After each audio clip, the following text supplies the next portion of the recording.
You know those people who just seem to have it all together, and you kind of wonder, how on earth do they do it? Well, here's the secret.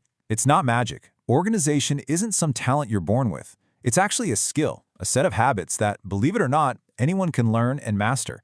So let's dive in and figure this out. Yeah, we've all been there, right? Staring at a to-do list that feels a mile long, a desk buried under piles of paper, or an inbox that's just out of control.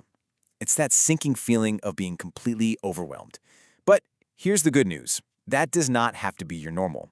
And this right here, this is the idea you've got to hang on to. It's not about wishing you were just a more organized person. It's about understanding that you can actually build a system with the right tools and practices that brings that calm, clarity, and control into your life. So to get there, we're going to follow this blueprint. Think of it as our roadmap. We'll start with the mental groundwork, which is all about planning. Then we'll get into the physical and digital spaces. After that, we'll tackle time. And finally, we'll put it all together to build systems that actually stick. Okay, first things first, the foundation. Before you even think about sorting through a pile of mail or making a schedule, you have to organize your thoughts. You need a clear plan, a roadmap. That is the absolute bedrock for any kind of lasting order. So why is planning so important? Well, it gives you a direction, a North Star. It helps you take those huge, intimidating goals and chop them down into small, doable steps. It also forces you to figure out what really matters today. And maybe best of all, it saves you so much mental energy from constantly asking, okay, what should I do next? And one of the most powerful tools for this kind of planning is something called the Eisenhower Matrix. It's a super simple but really effective way to get ruthless about your priorities. It helps you sort through your tasks based not on what's screaming the loudest, but on what's actually important. Okay, so check this out. It's so simple, but this is a game changer. If something is both urgent and important, a real crisis or a deadline, you do it first. No question.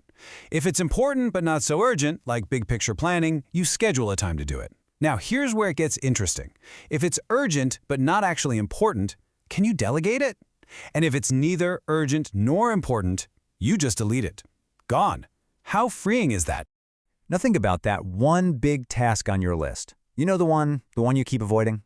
Well, there's this strategy that says you should tackle that thing first thing in the morning. They call it eating the frog. The idea is, once you've done the hardest thing on your plate, the rest of the day just feels so much easier. So once your mind is organized with a clear plan, the next step is to bring that same order to the world around you. This brings us to our second section, the arena. This is where we're going to conquer the physical and digital clutter that can really weigh us down. If you remember one thing from this section, make it this. Everything has a home. It's the most powerful rule for an orderly space. Your keys, your important papers, your digital files, everything. When every single item has a designated spot, cleaning up isn't this huge project anymore. It's just putting things back where they belong. And this slide really nails the mental shift that has to happen. Because, clutter isn't really about the stuff itself. It's about decisions. That pile of papers on your desk, that's just a stack of deferred decisions. An organized mindset trades, I'll deal with it later, for where does this live? And that simple question changes everything. So how do you keep it this way? Well, the secret isn't some massive weekend-long cleaning binge. It's about building small, consistent habits. Like, try the one in, one out rule. Every time you buy a new shirt, one goes out. Or just spend 5 minutes tidying up before you go to bed. These little things stop the mess from ever getting overwhelming again. All right, so our minds are clear and our spaces are in order. Let's talk about the one resource we absolutely cannot make more of, the clock. See, mastering your time isn't about packing more stuff into your day. It's about being in control of it. Here is a rule that will absolutely change your life. Touch it once. Think about it. How many times do you open an email, read it, close it, and tell yourself you'll deal with it later? Every time you do that, you're just wasting brain power. Instead, when something comes across your desk, an email, a bill, whatever, make a decision right then and there. Do it, delegate it, or file it. And a perfect partner to that is the beautiful, simple 2-minute rule.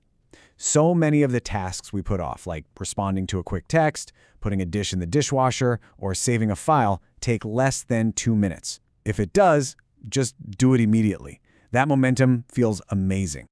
Now, if you want to seriously boost your efficiency, you have to try task batching. Instead of answering emails sporadically all day long, set aside 2 specific blocks of time just for email. You group similar tasks together. This saves you from the mental whiplash of constantly switching gears between different kinds of work. So, we've got a plan, we've got an orderly space, we've taken control of our time. Now for the final, crucial piece, the engine. This is all about creating routines and systems that make being organized feel automatic and, most importantly, sustainable. And please, please remember this, because it's probably the most important thing we'll talk about. Do not let perfect be the enemy of good. A simple, kinda okay system that you actually stick with is infinitely better than some elaborate, perfect system that you give up on after 3 days. It has to work for your real life. So let's quickly pull this all together.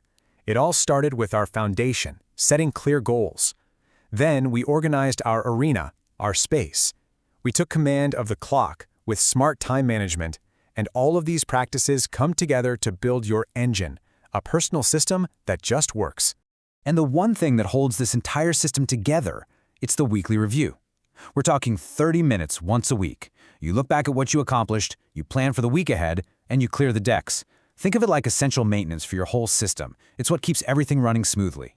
Look, organization isn't some far-off destination you arrive at one day. It's just a journey of small, consistent actions. And that journey can start right now. So I'm going to leave you with this one challenge. What is one thing, just one, that you will organize in the next 10 minutes? Your computer desktop, a kitchen drawer, your to-do list for tomorrow? Go do it.